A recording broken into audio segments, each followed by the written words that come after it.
Welcome to the Megacast, our live daily TV, radio, and streaming show talking about all things Michigan. I'm Tyler Kieft. Today we'll be talking to a number of people about topics of interest and importance to Michiganders just like you. Let's begin with what's making headlines today on CivicCenterTV.com's local news page. Our top story comes from Mike Wilkinson at Bridge, Michigan, and their coronavirus tracker. Michigan this week confirmed a 9% rise in COVID-19 cases, up to 11,074 in the past 7 days. This marks the fifth consecutive week of rising COVID-19 cases in the Great Lakes state, that according to reports from the MDHHS on Tuesday.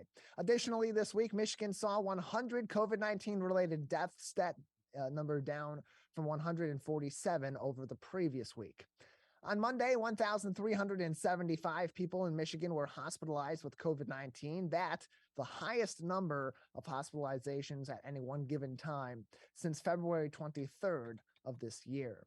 All that being said, Michigan currently has only 2 of its 83 counties in the Centers for Disease Control and Prevention's high-risk category, with stronger suggestions now to wear a mask in public regardless of health or vaccination status in those 2 counties, that being Dickinson and Menominee counties. A week ago, 3 counties were in this category, with Schoolcraft County dropping out of the CDC's high-risk category this week. Also making headlines today on our local news page from Kayla Rubel and Anna Liz Nichols at the Detroit News. The winter storm that is set to hit Michigan beginning tomorrow and through the weekend could potentially bring with it blizzard-like conditions across lower Michigan. This will surely have an impact and highly likely will interrupt or at least delay your travel plans, especially if those involve driving across the state or exiting Michigan in one way or another through your closest airport. It is expected that southeastern Michigan could see between 8 and 17 inches of snow in some counties, as well as wind gusts upwards of 55 miles per hour. That means snow drifts, low visibility, and slick roadway conditions as well. The winter storm is expected to begin Thursday afternoon, with the heaviest snowfall occurring Thursday night and into Friday morning and through the day. Direct from this article relating to airlines and their preparations for a number of delays and cancellations due to the weather, quote, on Tuesday, Southwest Airlines began offering waivers for travelers for flights departing and arriving in the Detroit, Grand Rapids, and Chicago airports now through December 26th. Spirit Airlines also said it would offer a change of flight waiver for travelers scheduled to fly into or out of Detroit Metro Airport on Thursday through Saturday. American Airlines said Tuesday it will waive fees to change flights for passengers scheduled to fly on Wednesday, Thursday, or Friday to or from their airport locations in Grand Rapids, Kalamazoo, and Traverse City. Delta Airlines on Tuesday issued a travel advisory saying that the storm could impact travel to and from Detroit Metropolitan Airport, Gerald R. Ford International Airport, as well as both major airports in Chicago. The airline was offering to waive rebooking fees for flights arriving or departing from Grand Rapids. Quote, at Detroit Metropolitan Wayne County International Airport, we prepare all year for the snow season, said Erica Donnerson, a representative with the Wayne County Airport Authority that oversees Metro Airport. She continued on by saying, right now we're monitoring the forecast. If the winter storm impacts our region as expected, our airfield operations and maintenance crews will be working around the clock to maintain our runways and taxiways.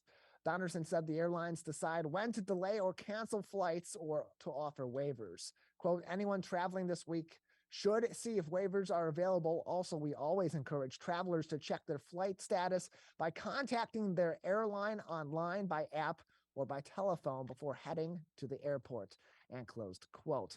DTE Energy is also urging Michiganders to prepare themselves for potential power outages due to the high winds. Finally, making headlines today on CivicCenterTV.com's local news page from Jennifer Chambers at the Detroit News. The Oakland County Sheriff's Office announced that the County Deputy Sheriff's Association and Benevolent Fund is establishing a scholarship program for students enrolled at Oxford High School.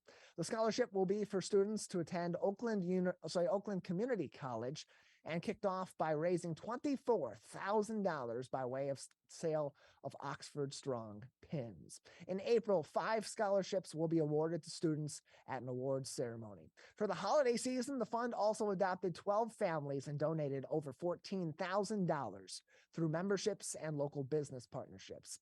Said Sheriff Michael Bouchard at a press conference in Pontiac this week, quote, "It is inspiring to see after a tragedy where we have seen the worst of humanity, to watch the rise of the best in humanity that seeks out ways to uplift and support people in these terrible moments. I am proud of our team and all who contributed to this effort to brighten not just the holidays, but the future for a number of families." All those headlines making news today on CivicCenterTV.com's local news page, along with links to COVID-19 updates from the CDC, the MDHHS, and the Oakland County Health Division. We have a great program ahead on this Wednesday edition of the Megacast. Up next, Michael Greiner joins us from Oakland University for our weekly market talk. That's coming up next. You're watching and listening to the Megacast. Hey Laker fans, do you know a friend or neighbor that volunteers in Greater West Bloomfield? We would love to help you recognize them at the 51st Annual Michigan Week Awards. Countless members of the communities of Orchard Lake, Keego Harbor, Sylvan Lake, and West Bloomfield give their time and talent daily without regard for recognition. You can help recognize these individuals and organizations at our awards breakfast next year on May 12th, 2023. Nominate your neighbor or organization starting January 28th, 2023. Go to michiganweek.org for details. I'm feeling good. Let's savor these moments. Made possible by the COVID-19 vaccine.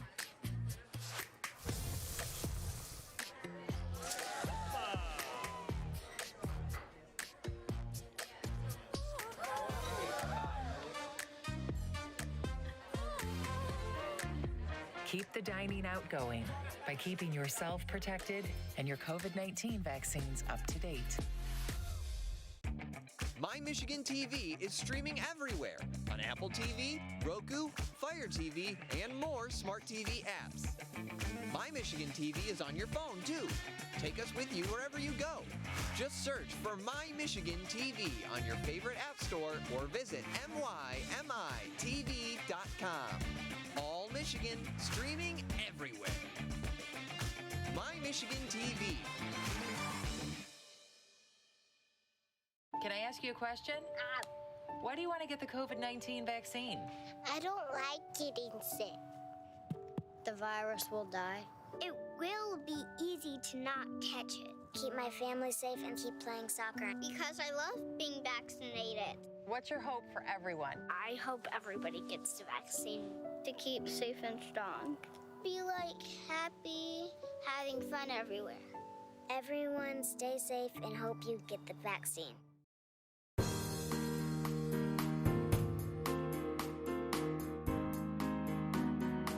Welcome back to the Megacast, our live daily TV, radio, and streaming show talking about all things Michigan. I'm Tyler Kieft. Learn more on our website at CivicCenterTV.com/Megacast, where you'll find more information on all of our partnering stations across the Great Lakes State, including My Michigan TV, and find all of our full programs and each individual interview on demand. CivicCenterTV.com/Megacast for all of that. Joining us now for our weekly market talk on the program is Michael Greiner, Assistant Professor of Management at Oakland University's School of Business Administration. Michael, thanks for being with us again this week. It's great to be back, Tyler.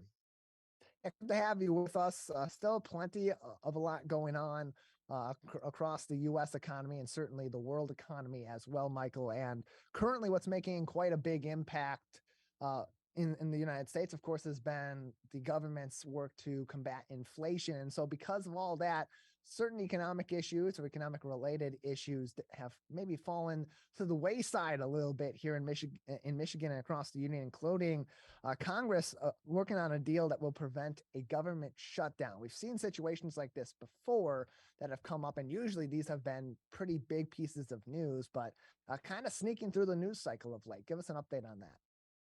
Yeah, ironically, we're in a situation right now where literally the government would run out of money on Friday to keep operating. And that's kind of a big deal, considering how much of the U.S. economy is basically managed by the federal government. And actually, as it turned out, they were scheduled to run out of money last Friday, but they passed one of those short extensions of the budget for another week so they could try to resolve this by the end of the year. Now, This is quite controversial, given the fact that, of course, we know the Republicans are going to be taking over the House in the next Congress. So there was a big push among some Republicans to say, wait a minute, let's wait until next year so that we're able to have more power in negotiations. But it appears that the majority of senators did not agree with that. As we know, in the Senate, you need to get at least 60 votes to pass pretty much any kind of legislation. And there was a procedural vote yesterday that passed this legislation forward by a 70 to 25 vote margin. So it appears that there are the votes there to pass this legislation. Now, this legislation is what's called an omnibus bill. And these bills frequently include all kinds of different kinds of legislation, things that you wouldn't expect to see included in a budget bill. And that's certainly the case with this one. For example, this bill includes legislation that aims to address kind of the big issues that came up during the last presidential transition. We all remember what happened on January 6th and how there were certain efforts to kind of take advantage of some of the ambiguities in the law that dates back 135 years to try to kind of mess with the peaceful transition of power from one administration to the other. Well, there's legislation that was negotiated on a bipartisan basis that's included in this that addresses that. There's also legislation in there that bans TikTok on government devices, for example. But really, the biggest piece of this legislation has to do with the budget itself. And the big winner in the budget is going to be a big increase in defense spending. In fact, it's a bigger increase in defense spending than was asked for by the administration. So Republicans feel very good about this because they had frequently pushed for more defense spending. And in fact, in something that's a bit of a departure from the past, there's more spending on defense than there is in domestic programs, which is not typically how this proceeds. And I guess the way that a lot of people are justifying this is, of course, because of the fact that we've got the war going on in Ukraine. The United States is spending an enormous amount of money in Ukraine, and this budget includes extra funding for that. It also includes money to be able to essentially backfill the weapons that we've been sending over to Ukraine. We've been sending a lot of the weapons from our military over to Ukraine. And so what we've done now is included extra funding to be able to buy new weapons to kind of backfill what has been sent over there so that our military maintains its readiness. On the domestic spending front, there are a number of priorities that are addressed. For example, one thing that's nice is that they've made it easier for people to be able to save for retirement a little bit. There was a tax credit that was available to people who were in the lower income level trying to save for their retirement. That was only available, though, if they owed federal taxes. And they've changed that into an actual credit where they can kind of get money advanced to them. And it's advanced to them in the form of an investment directly in an account. So that's a positive. Generally speaking, I think that most people in Congress feel that this is an imperfect deal. Nobody got everything they wanted. But I think that everybody's generally relieved about the fact that there is going to be a continuation of the government. We're not going to see a shutdown anytime soon. Now, one issue that we have talked about in the past that I'm afraid to say is not addressed in this is the whole issue of the lending cap, basically the amounts that the federal government is able to borrow, the borrowing limit. That is not addressed here. And unfortunately, we're going to see efforts potentially next year by some members of Congress to try to play politics with this, which, as we've talked about before, is really something potentially very dangerous to our economy. So let's hope that doesn't happen.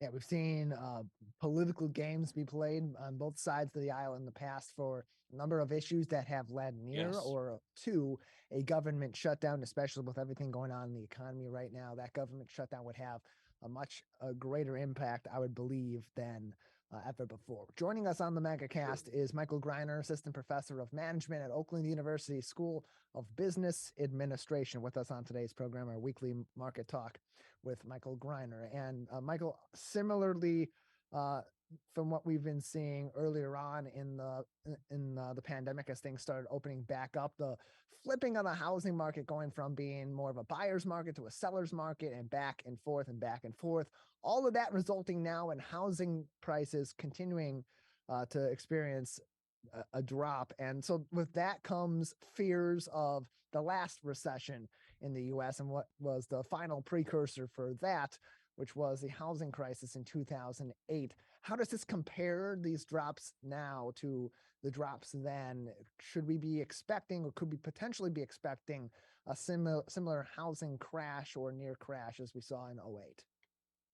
Yes, and you're absolutely right, by the way, that this is directly related to efforts to fight inflation, because, of course, as we've talked about before, as the Fed has raised its interest rates, it's made mortgages more expensive for people, and that's where people start to get in trouble and aren't able to make their payments.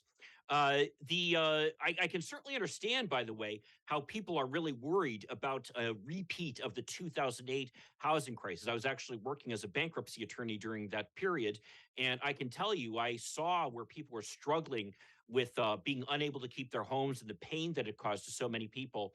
And I can see where people be very worried about that.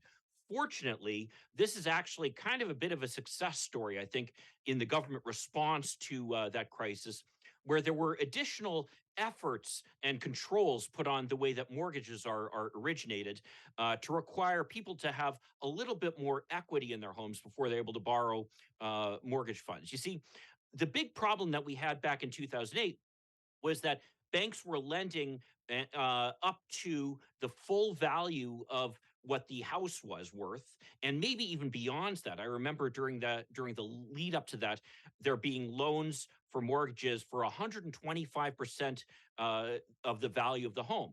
And the problem with that is that they're basically counting on the value of the home continue to go up. And if that stalls or goes down, then suddenly the equity is not there to be able to pay off the mortgages if there's a default. And that's where they start to run into problems. Well, as it turns out now, there's actually a really big cushion overall between the amount of equity that people have and the amount that they owe on their mortgages. And that equity is really going to be the key in people being able to avoid some kind of crisis like we had last time. And in fact, we saw the impact that it had during the COVID recession, where there were efforts to, for example, delay mortgage payments and that type of thing, or restructure mortgages for people who were out of work as a result of the COVID recession. And in those cases, those were possible because of the fact that people had that amount of equity there, where the banks felt that they were protected, even though they weren't necessarily getting the payments on a regular basis. And so I think there's a general agreement among most economists, myself included, that we're not likely to see another crisis like we saw back in 2008. And that's good news. And hopefully this will help us really make this inflation fighting effort seem more like a bit of a soft landing rather than kind of the serious financial crisis that we had back then. Another impact of inflation on the economy over the last 6 months to a year has been rising gas prices. Of late, these gas prices have continued to trickle downward, especially here in the state of Michigan. We've seen quite a drop, and we're at about near levels to a year ago, give or take about 10 to 15 cents, depending on where in Michigan you're at over the past couple weeks at the very least. But part of that may be due in part to the U.S. tapping into its strategic petroleum reserve. The Wall Street Journal this week posting an article about the U.S. having scored $4 billion of late on the sale of oil from strategic petroleum reserve. Just how much of that has had an impact on gas prices of late, given inflation? Yeah, this is kind of an interesting story as well, which is that I think there's general agreements that actually the administration tapping the strategic oil reserve that the United States established back over after the Arab oil embargo in the 70s probably had a positive impact on gas prices. You know, we had that big jump up in gas prices as a result of the Russian invasion to Ukraine. And that combined with the bouncing back of our economy from the COVID shutdown really made oil prices go very high. And we all remember the pain that that caused. And there was pretty severe criticism of the administration, actually, on tapping the strategic reserve at that time to release oil and basically push more oil into the market to affect that whole supply and demand dynamic and increase supply so the prices would go down a little bit. Well, as it turns out, when they started pushing out that oil, it was pushed out at a price of about $96 per barrel, which was pretty high. And people expected that it wasn't going to go much below that. Well, as it turns out, as we all know, the price of oil has been going down, and that has to do in large part, frankly, to the issues that China has been dealing with, where they've been demanding less oil than was previously expected, as well as the fact that Europe has moved very quickly to essentially reduce its reliance on Russian oil and to find alternate sources to address this, as well as the fact that there is also some additional production here in the United States. As a result of all that, now the prices of oil have dropped to, I believe around $74 a gallon. Well, that difference of $20 a gallon represents nearly $4 billion in profit that the federal government has made on the sale of those barrels of oil. And that's obviously critical, not just because of the fact that it's good for our budget, but also because of the fact that now we're going to be turning around and we're going to be working to refill the strategic petroleum reserve, make sure that there's plenty of oil in there in case another crisis comes up, that the federal government is able to release oil to affect the markets. And so as they're doing that, they're going to be able to refill it at a lower price than the price that was sold at, and thus the big really a profit for the federal government, and something that we all should be thrilled about. We're joined by Michael Greiner from Oakland University on today's edition of the Megacast. You can learn more about educational opportunities and programs through the School of Business Administration at Oakland University by visiting oakland.edu. Michael, another couple minutes with you before we'll say goodbye today. Any other stories this week briefly that are making an impact, or something we should be keeping an eye out for over the next couple weeks as we round out 2022? Yeah, here's kind of an interesting story that I saw come across that is probably going to be of interest to many of our viewers here in Metro Detroit, and it has to do with Stellantis, which of course is the name now that is Chrysler and Jeep. Basically what had happened is that Stellantis was trying to follow in the footsteps of GM, that made a huge investment in China and has been very successful over there. And in fact, Buick vehicles are considered really one of the status symbols in China. And it's part of the reason why GM continued the Buick brand, even when it got rid of some of the other brands back during the financial crisis in the mid 2000s. And as a result of that, there was hope, I think, by Jeep that they'd be able to start to invest in China and make some progress there, because China right now is about the biggest market for auto sales at all. And it's really one of the few growing markets for auto sales in the world. So it's a great opportunity for automakers, and one that I think Stellantis was hoping to take advantage of. Well, part of what they ran into is the problem that GM and VW and many other companies, not just in the auto industry, but for example, Boeing in the aircraft industry, have run into in doing business in China. And that is that China doesn't really respect property rights and intellectual property rights the way we do here in the United States and throughout the Western world. And so what you see happening a lot of the time is that foreign companies like Stellantis, for example, will be forced into these joint partnerships with Chinese companies to do business in China. And that, in fact, happened with Stellantis, where they had a partner for manufacturing Jeeps in China. Well, as it turns out, they were unable to cooperate with their Chinese partner, and so as a result have pulled out of that deal. Well, that leaves them without a way to manufacture vehicles in China. And we've seen now that VW, who's the market leader in China, as well as GM, who's in second place, have seen their market share declining as domestic competitors have been increasing. And many of these domestic competitors, frankly, have been created as a result of these joint venture relationships with these foreign companies. So it just shows really the challenges that American companies and European companies are dealing with as they're trying to do business with China. And really, it shows why there's some basis for the hawkish view that we're seeing in China, in Washington, I mean, in terms of American trade policies with China. And we've discussed that in the past. And I think we can only continue to see now that there's going to be more and more kind of decoupling between the United States economy and the Chinese economy, as we recognize the fact, number one, that China hasn't really always played fair when it comes to its economic policies. And number two, that China is kind of feeling their oats right now. They feel that, we've gotten what we need to from these foreign manufacturers, so we're going to kind of start pushing them out. And I think that what we're seeing going on with Stellantis right now is a harbinger of, unfortunately, things to come. There will always be more to talk about in the near future with Michael about what's going on in U.S. economy. Still plenty of action and moving parts all across the U.S. and right here in the state of Michigan. Michael, thanks for joining us. Great to be here, and a happy holidays to you, to your crew, and all our viewers.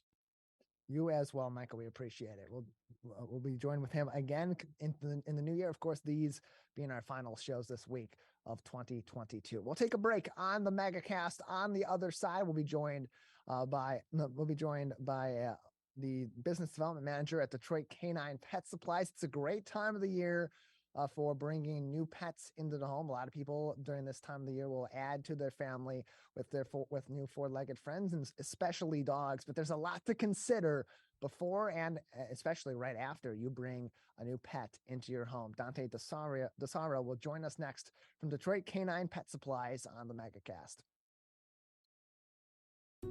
Wondering what to say to someone who's been sexually assaulted or abused? I believe you. I'm so sorry this happened. It's not your fault. Confidential and anonymous help is available at the Michigan Sexual Assault Hotline. Connect with us 24/7. Call 855-VOICES-4 or text 1-866-238-1454 for help. Learn more at michigan.gov/voices4. What's happening around you? Hear about state events, businesses, and from the people behind them on the Megacast, an hour-long TV, radio, and streaming show keeping you informed on the day-to-day news. Listen in on talks with volunteer groups, documentarians, and financial advisors, Monday to Friday with your host, Tyler Kieft. Catch the Megacast weekdays from 10 a.m. to 11 on Civic Center TV, 89.3 Lakes FM, and streaming on mymytv.com.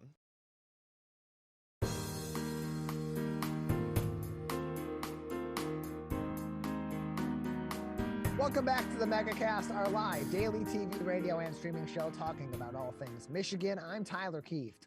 Learn more on our program on our website, civiccentertv.com/megacast, where you'll find more information on all of our partnering stations across the Great Lakes state, including our co-flagship, My Michigan TV, and find all of our full episodes and each individual interview on demand as well. civiccentertv.com/megacast is the website to go for that.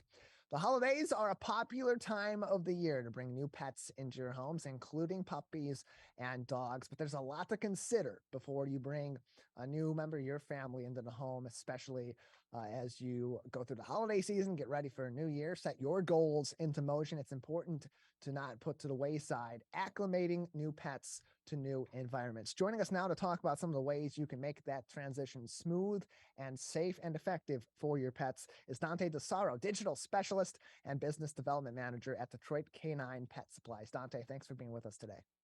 Hey, Tyler, thanks for having us. We greatly appreciate it.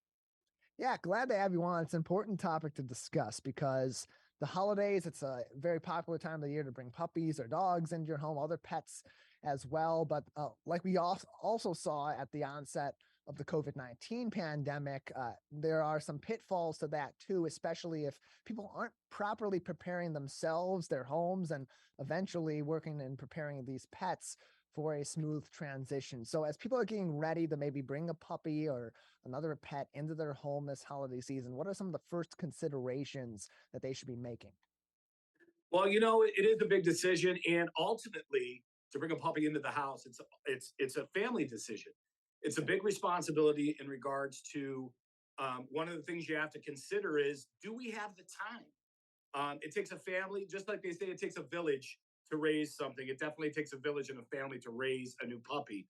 One of the things you want to look at is, depending on the breed we're going to get, the size of our house. Do we have areas outside our house that we're able to walk our dog? Are we able to have the appropriate space for the type of dog that we are looking to get? So all these things come into consideration. And dogs, when we see a dog, we go to somebody's house and the dog seems like it's a part of the family, which it always is. That takes time. Dogs have to learn their new family, their new space. So yeah, it's a consideration that has many multiple questions that need to be answered by the family for sure. And does the holidays complicate that, or better yet, how does the holidays complicate that? Because it is a new environment. There are a lot of people oftentimes in and out of the home this time of the year, and there are a lot of distractions.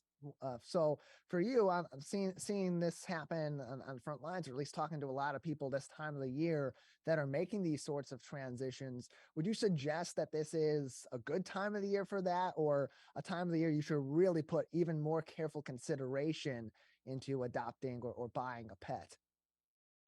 Bottom line, it's a horrible time of year to bring in the pet.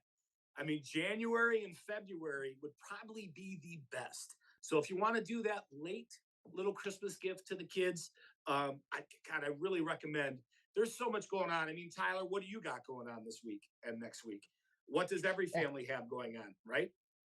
Schedules Right. are going to be tight. And when it comes to bringing a dog in, they're going to come into that chaos. It's better calmness to bring a dog in to start learning how to potty train, how to adapt to their new environment, all that good stuff. So Detroit Canine Pet Supplies wants everybody to enjoy a pet in their home, but we recommend January and February being the best time possibly to bring a dog into your home.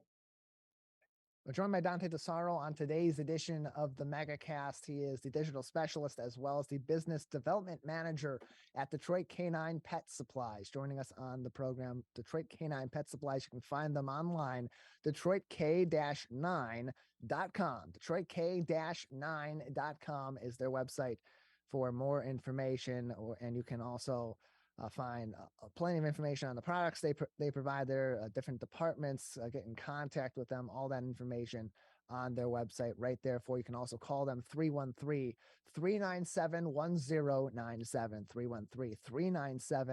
313-397-1097 for more information and consultation. So Dante, for those that are already planning or have brought a new pet into their home, especially we'll continue to focus mostly on dogs and puppies. What are some of the products that are available through your store or other local pet stores that people should really be considering to bring home along with these new pets? Well, potty training is number one. Just as humans, we have to learn how to transition from diapers to the bathroom. Dogs have to learn the same thing. So obviously, kennel training is the number one thing you can do. Kennel training is important because it gives the dog that space and gives that dog that comfort knowing that is its comfort space. I recommend kennel training to everybody. It's not a bad thing because dogs in the wild used to have their caves and their dens, which was their place of sanctuary. So when it comes to kennel training or giving your dog a space, with puppies, we recommend you give them a space. Give them their space. And it all depends on the breed of dog when it comes to potty training. It can take up to 4 to 6 months to properly train a dog to know that it has to go outside. Depending on the size of the dog, your smaller breeds have smaller bladders. They're going to have to go out more and more repetition. Dogs crave routine and repetition. That is the main way to train your dog. But also, never lose your patience because they are trying to learn something new. And as much as we are going to be hectic trying to learn potty training pads are great. You can teach them to go on the pads and transition them outside. So this is an essential for potty training. Monday to Saturday hours at Detroit Canine Pet Supplies, 9 a.m. until 8 p.m. Sunday hours, 10 a.m. until 5 p.m. You can find more information on their website, DetroitK-9.com, with locations in several different areas in the city of Detroit. Find more information on the website. Again, DetroitK-9.com, or call them 313-397-1097 for information on products and more. We're joined by Dante Dasaro on today's edition of the Megacast, business development manager and digital specialist at Detroit Canine Pet Supplies. Another consideration this time of the year for bringing a new pet into the home, especially a dog, are the weather conditions. What do you suggest in terms of different considerations people should be making for their dogs, especially if they're in a new environment this winter season, or other products people should maybe be considering to protect their dogs from the winter elements? We have a storm brewing up as we speak, and it's important, most importantly, to keep your dog's paw pads clean from salt and any debris. Dogs cannot regulate temperature. They do not have sweat glands. So their paw pads are their mini radiators that keep them warm and cold. So we recommend something like this after walks outside. We have different sizes. No, this is not a big gulp. This is actually a mug that you can wash your dog's paws in by just filling it up with hot water. It's got the bristles in there. You can come in, you can keep this in the car, keep this in the house. All you do is put their paw in there, a couple times in there, nice and scrubbed, good and clean. You also want to keep them around the house. You want to use paw safe salt products that we have at all 5 of our locations. So it's important that they don't stay out in sub-zero temperatures. Anytime it drops below 32 degrees, make sure they're out there to do their business, come back in the home, and you'll have a safer and happier pet for sure.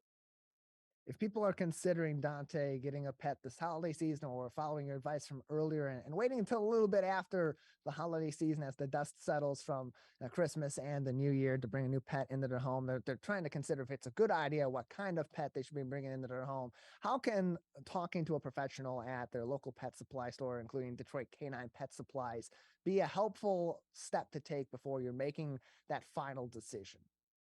You know, it's good to talk to any of our representatives at our 5 locations because we're going to ask you the tough questions. Hey, what's your schedule like? Do you work morning shift, late shift? Can both you and your spouse take care of that pet? Hey, are the kids going to be involved, or is it all going to fall back on you and mom or dad? So it's important to know what you're getting into because you are taking the responsibility of bringing a pet on board that's going to need, like I said, 6, 8 months, maybe even a year of getting used to the home. But I'm telling you, when it comes to stress, when it comes to relaxation, dogs and cats give us that serenity we need every once in a while to break down. But remember, it's a big responsibility. We are here to help everybody out there that's considering a new pet, and it doesn't hurt to come by any of our 5 locations and check us out at DetroitCanine.com to look at anything else you need to know about bringing a pet into your home for the next year. As Dante said, DetroitK-9.com is their website to find more information. You can also just search in your search engine of choice, Detroit Canine Pet Supplies, Detroit, for more information. Dante, before we let you go, anything else that we should be considering this holiday season or as we get into the new year for people that are bringing new pets into their homes or already have pets in their home and want to make sure it's a smooth transition into the new year for them as well? Hey, get to know your pet, get to know what makes them comfortable and uncomfortable. You're going to have a lot of guests coming over. You just make sure they're in a good place for company. And also, too, it is the holiday season, and we're always supporting the local nonprofits that help dogs and cats out there. If you're looking to donate, look in your local area, see what rescues are making a difference. And if you can, make a donation to any of those rescues because it's all about love out there. And want to wish everybody a happy holiday season. And Tyler, thank you for having us. Yeah, thanks for coming on, Dante, and happy holiday season to you as well as your team at Detroit Canine Pet Supplies as well. Thank you. DetroitK-9.com for more information. You can find more information, DetroitK-9.com, including info on all of their locations in Detroit, their hours, their phone numbers, and more. All that, DetroitK-9.com. We'll take a break on the Megacast. On the other side, it's been a tumultuous 2022 in the political realm here in the state of Michigan and across the U.S. We'll take a look back and review some of the key moments of 2022 and look forward to a very important year with transitions coming almost immediately after the year strikes midnight on January 1st in 2023 with Dave Dulio from Oakland University and their Center for Civic Engagement. That's coming up next. You're watching and listening to the Megacast. My Michigan TV is streaming everywhere on Apple TV, Roku, Fire TV, and more smart TV apps. My Michigan TV is on your phone too. Take us with you wherever you go. Just search for My Michigan TV on your favorite app store or visit mymitv.com. All Michigan streaming everywhere. My Michigan TV. Can I ask you a question? Why do you want to get the COVID-19 vaccine? I don't like getting sick. The virus will die. It will be easy to not catch it. Keep my family safe and keep playing soccer because I love being vaccinated. What's your hope for everyone? I hope everybody gets the vaccine to keep safe and strong. Be happy, having fun everywhere. Everyone stay safe and hope you get the vaccine.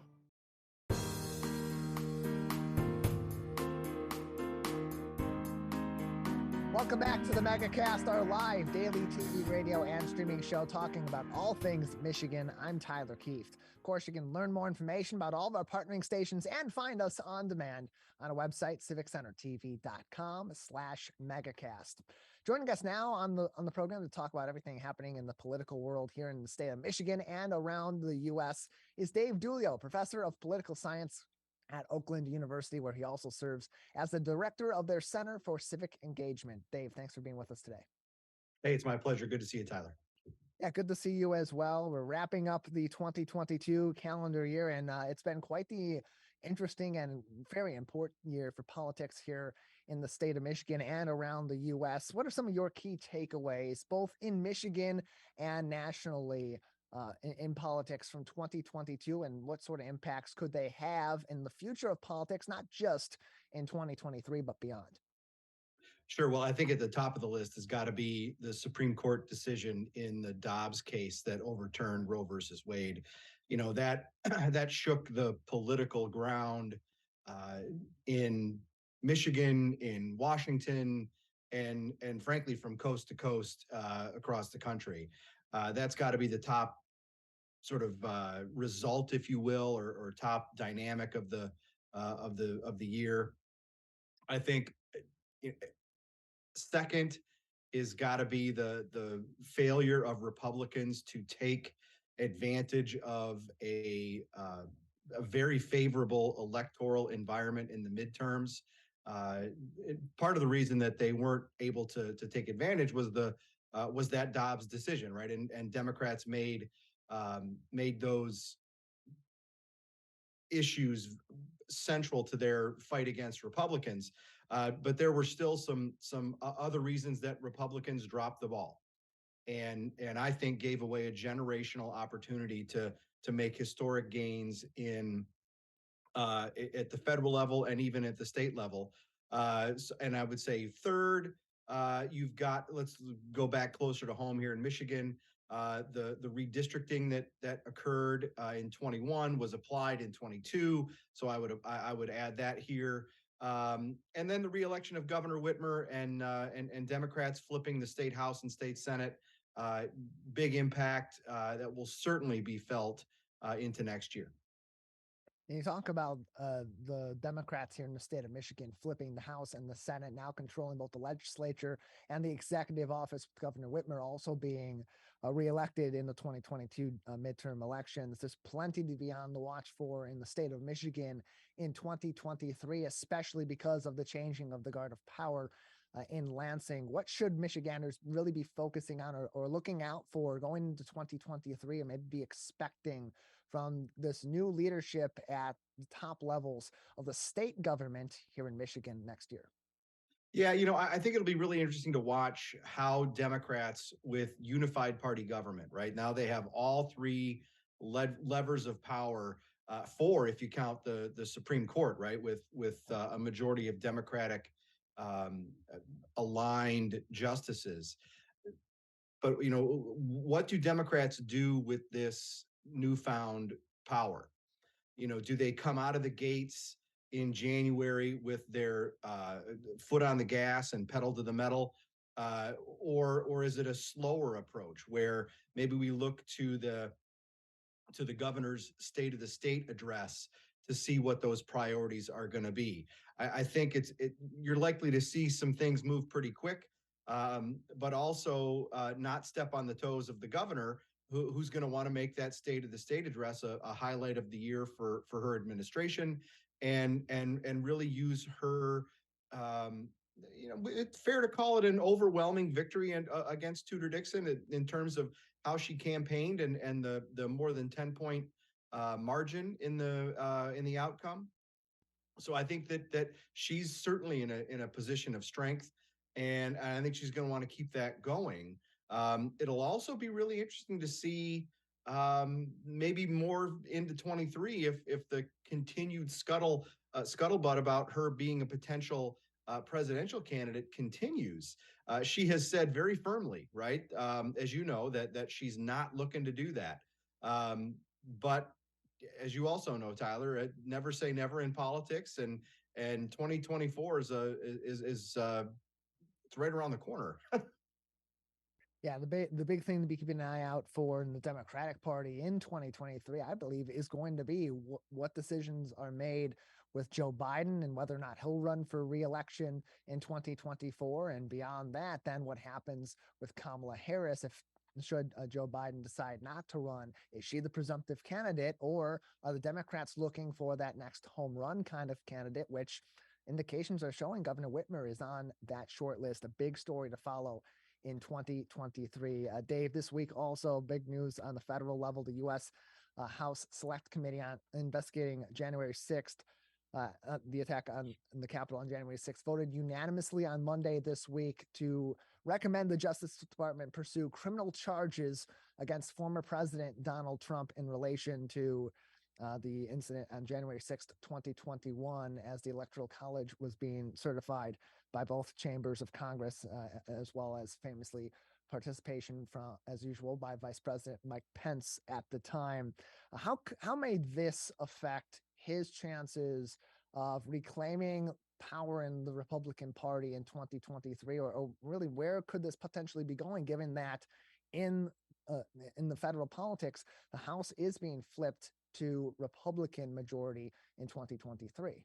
Yeah, I don't think it's going to have much of an impact. I think, politically anyway, right? I think the biggest impact is for him personally if charges are pursued, and I'm not convinced that we're going to see that. I think that this opens up the Justice Department to take even more criticism about being a partisan organization, and I think you're seeing that now with the information that's coming out of Twitter and the FBI and what they have what they appear to have been in consultation with Twitter about during 2020 in the Biden laptop story. I think so. I'm not convinced that the DOJ is going to move forward with criminal charges. I mean, they certainly could, but I'm not. I don't think it's a slam dunk. Let's put it that way. And I think the political dynamics are already in motion. That this will only harden those movements. Right. Trump's base is not going to leave him. That I think is we've seen that over time. Right. There will be a solid block of Republicans who just are unwilling to move from Trump if he continues in 2024. Now, there are many other Republicans who are looking to for an alternative, right? And I think that polling seems to indicate they found that in Ron DeSantis. So I think you might continue to see that split of Republicans, and this may just move a few more of those folks away from Trump, but I think he's going to have his backers in his corner. Yeah, big question going into 2023 for the Republican Party is where does that shift happen as we're getting into the thick of primary season and as candidates continue to vie for position and others rise to some prominence and power in the Republican Party? Do they make that split from Donald Trump to a similar candidate, to a completely different candidate? And how does that impact their chances in 2024? We're joined by Dave Dulio, professor of political science at Oakland University, where he also serves as the director of the Center for Civic Engagement. You can find more information throughout the year on programs, discussions, and more from the Center for Civic Engagement on their website, oakland.edu/CCE. That's oakland.edu/CCE to learn more about the Center for Civic Engagement at Oakland University. It's an important year, as every year seems to be nowadays, more and more in politics. Anything currently that you can discuss about plans for 2023 discussions or other programs at the Center for Civic Engagement? Yeah, nothing concrete. We're ready to let out of the bag right now, but you'll see from us a number of opportunities to engage on issues that are wide-ranging and really all over the map for us, that are important for us here in Michigan and beyond. I think there are things that are bubbling in the headlines. I think that you can count on us tackling and even more than that. You can find more information, oakland.edu/CCE for programs and discussions through the Center for Civic Engagement at Oakland University. Dave, another couple minutes before we'll need to say goodbye today. Anything else we should be keeping an eye out for as we go into 2023 on the political realm? You know, we were talking about the primary season, right? The presidential primary season.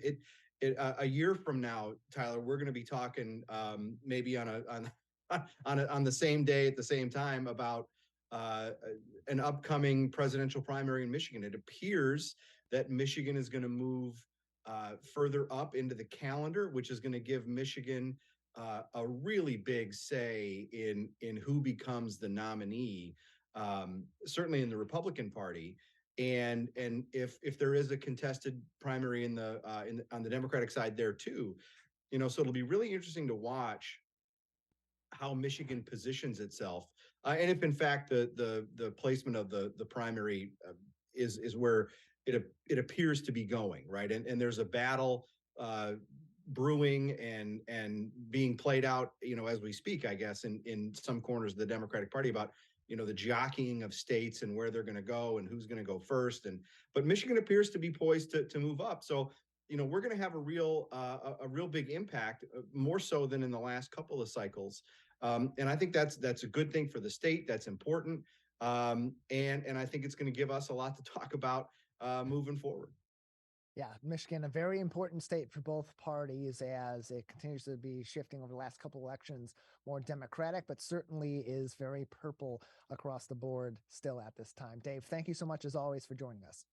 Yeah, Tyler, have a great holiday and see you in the new year. You as well. Appreciate all your help this year and always for joining us, and hope you have a happy holiday as well, Dave. Dave Dulio from Oakland University's Center for Civic Engagement with us on today's edition of the Megacast. Again, you can always find more information and ways to get involved at the Center for Civic Engagement at Oakland University on their website, oakland.edu/CCE.